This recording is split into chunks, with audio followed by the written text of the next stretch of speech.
Hello friends, हर चीज की एक प्राइस होती है और अमीर बनने के लिए क्या प्राइस होती है ये तब तक क्लियर नहीं होता जब तक हम खुद एक्सपीरियंस ना कर लें। 2004 में जनरल इलेक्ट्रिक दुनिया में सबसे बड़ी कंपनी थी जिनकी नेट वेल्थ $1 ट्रिलियन में थी। यूएस में हर ईयर में ये पहले या दूसरे पोजीशन पर रहते थे, जो कॉर्पोरेट वर्ल्ड का एक चमकता एग्जाम्पल था। लेकिन 2008 के फाइनेंशियल क्राइसिस में जनरल इलेक्ट्रिक पर बहुत बुरा असर पड़ा। उनके कई फैसले गलत साबित हुए जिससे कंपनी की कई बिलियन का नुकसान हुआ। जनरल इलेक्ट्रिक का स्टॉक 2007 में $40 से गिरकर 2008 में $7 तक पहुंचा। उस टाइम कंपनी के सीईओ जेफ इमेल्ट, जो 2001 से कंपनी संभाल रहे थे, उन पर बहुत सारे आरोप लगाए गए। उन्हें बहुत क्रिटिसिज्म का सामना भी करना पड़ा और कुछ हद तक ये सही भी था। अगर कंपनी में अच्छे कामों के लिए जिम्मेदार हो तो कंपनी के बुरे दौर में भी आप ही जिम्मेदार होते हैं। जेफ 2017 में पद से हट गए, लेकिन जाते टाइम सीईओ जेफ इमेल्ट कुछ गहरी बातें कहकर गए। अपने उन क्रिटिसिज्म के चलते उन्होंने सारे क्रिटिक्स को आंसर दिया जिन्होंने उन्हें गलत ठहराया था और कहा था कि उन्हें जो करना चाहिए था वो नहीं कर पाए। इस पर इमेल्ट ने कहा, हर काम तब तक आसान नजर आता है जब तक आप उसे ना कर रहे हो। दोस्तों, हर काम तब तक आसान नजर आता है जब तक आप उसे ना कर रहे हो, क्योंकि जो मैदान में खड़ा है उसे ही पता होता है कि किसी तरह मुकाबला करना है। इमेल्ट के बाद आए सीईओ जो सिर्फ 14 महीने टिक सके, उन्होंने भी ये बात सही तरह समझ ली। बहुत सी चीजें थ्योरी की तुलना में इस्तेमाल में ज्यादा कठिन होती है। कई बार ऐसा इसलिए होता है क्योंकि हम ओवर कॉन्फिडेंट होते हैं। ज्यादातर बार हम सक्सेस के प्राइस को सही तरह नहीं आंक पाते और इसी कारण हम इसे चुकाने में कैपेबल भी नहीं हो पाते। 2018 तक 50 सालों में अमेरिकी इंडेक्स फंड ने 119 गुना की बढ़ोतरी हुई। अमेरिकी लोगों को करना बस ये था कि आराम से बैठकर अपनी वेल्थ की कंपाउंडिंग होने देनी थी।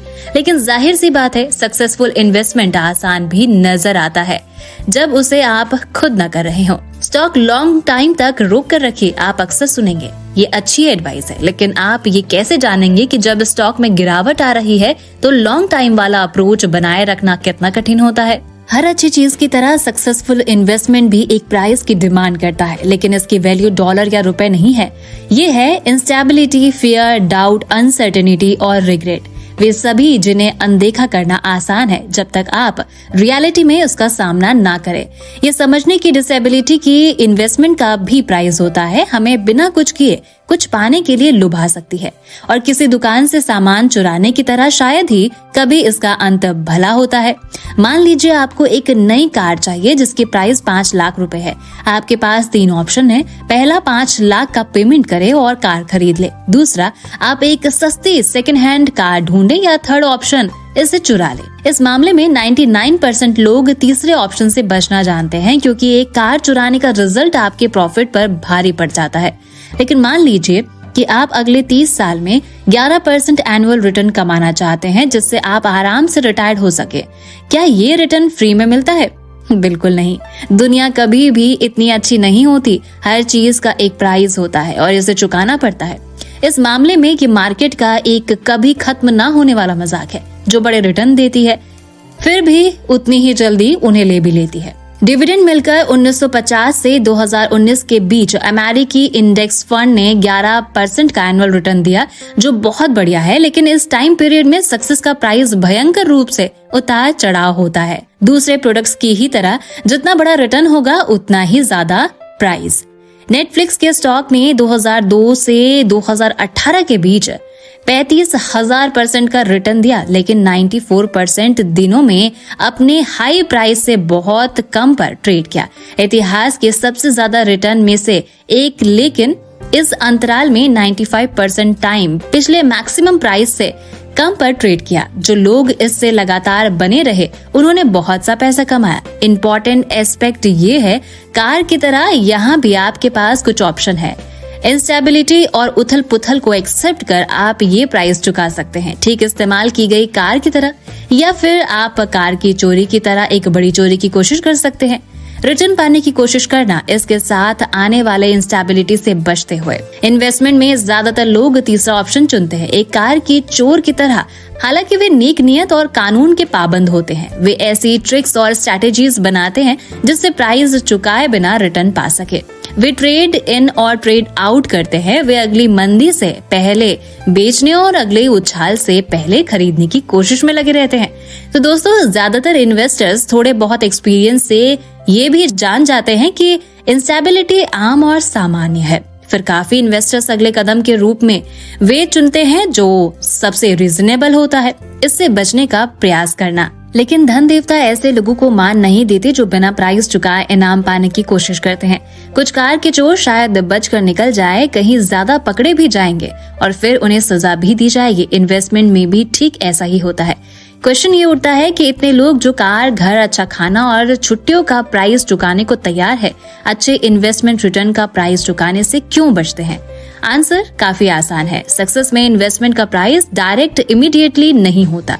ये कोई प्राइस टैग नहीं जिसे आप देख सके। जब बिल ड्यू होता है, ये कुछ अच्छा पाने की फी की तरह दिखाई नहीं देता। ये कुछ गलत करने के जुर्माने जैसा लगता है। और हालांकि लोग फीस चुकाने के लिए राजी रहते हैं, जुर्माने से हमेशा बच जाते हैं। ट्रैफिक के जुर्माने या और किसी चीज के जुर्माने का मतलब होता है कि आपने कुछ गलत किया है जिसके लिए आपको सजा मिलना जरूरी है। कोई भी इंसान जो अपनी वेल्थ को घटता देखता है और वही कमी उसे जुर्माने के रूप में दिखे, तो वो नेचुरली फ्यूचर में उससे बचना चाहेगा। ये बहुत साधारण सुनाई पड़ता है, लेकिन मार्केट की इंस्टेबिलिटी को जुर्माने के बजाय फीस के रूप में देखना और उस माइंडसेट को डेवलप करने के लिए जरूरी है जो आपको इतने टाइम तक टिके रहने देने के आपके इन्वेस्टमेंट का प्रॉफिट आपके पक्ष में हो जाए। कुछ इन्वेस्टर्स का ये कहने की आदत होती है, अगर मैं अपनी इन्वेस्टमेंट की 20% वेल्थ खो दूं तो भी संभाल लूंगा। लेकिन नए इन्वेस्टर्स के लिए क्या? कुछ इन्वेस्टर्स का ये कहने की आदत होती है, अगर मैं अपनी इन्वेस्टमेंट की 20% वेल्थ खो दूं तो भी संभाल लूंगा। लेकिन नए इन्वेस्टर्स के लिए क्या? जिन्होंने कभी भी 20% के घाटे का एक्सपीरियंस नहीं किया।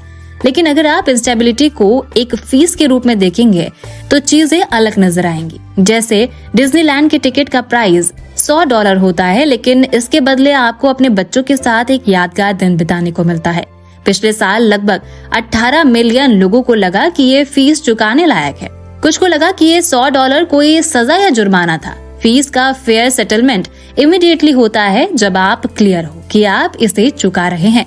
इन्वेस्टमेंट में भी ऐसा ही होता है, जहां इंस्टेबिलिटी लगभग हमेशा एक फीस होती है, जुर्माना नहीं।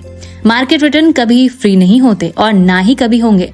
हर दूसरे प्रोडक्ट की तरह वे आपसे एक प्राइस चुकाने की मांग करते हैं। इस प्राइस को चुकाने के लिए कोई आपको मजबूर नहीं करता, ठीक जैसे कोई आपको डिज्नीलैंड जाने के लिए मजबूर नहीं करता। आप एक लोकल मेले में भी जा सकते हैं जहां की टिकट सिर्फ $10 हो, या फिर फ्री में घर पर रह सकते हैं। आप ऐसे भी अच्छा टाइम बिता सकते हैं, लेकिन आमतौर पर आपको वही मिलेगा जिसका आप प्राइस चुकाएंगे।